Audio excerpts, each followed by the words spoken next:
He lowered his eyes for a moment before reaching his hand out. "Come on, dance with me."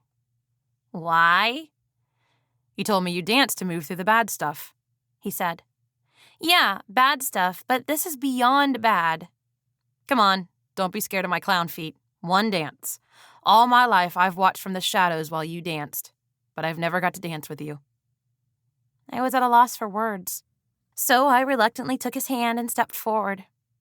I kept my face tucked close to his chest because I didn't want to look at him. I bit my lip, trying to avoid the tenderness of the moment, and I let my eyes close. I instinctively felt the gentle nudges from Fulton, and I moved to align my feet with his. I danced, and I prayed that it would be a good enough diversion to get me through this goodbye. Maybe it was the movement or the moment, but I was vastly aware that this was the first dance I'd ever attempted since my surgery. It wasn't classical ballet, and my former dance snob self would have struggled to even call it a dance.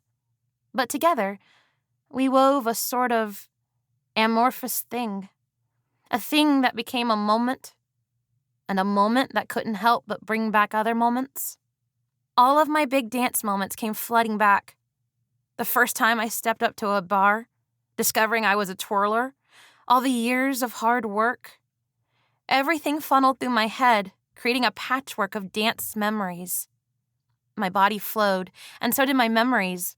And then, as my memories slowed and came to a stop, so did my feet. I opened my eyes to find Fulton staring at me with a look of concern. He raised an eyebrow.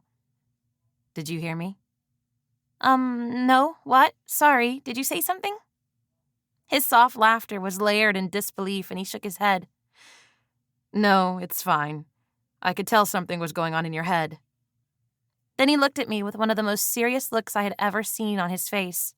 I bit down even harder on my lip, thinking the moment was about to turn awkward, but it didn't.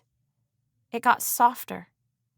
Then he said, "You're going to be fine here in your exile, and I'll be back to see you at Christmas." "That's forever." "I know it feels like that, but it will go fast." He briefly glanced at the fading sun. "I'd better go in. I want to say goodbye to Millie tonight, and it looked like she was ready for bed when I came out here." "You better get in there, then." He held up his hand in a wave. I copied his wave and watched him walk away. Right before he went into the house, he turned and said, "Keep dancing." I held up my hand again and waited for him to disappear inside. I had a new sensation in my gut that hadn't been there before. A pull.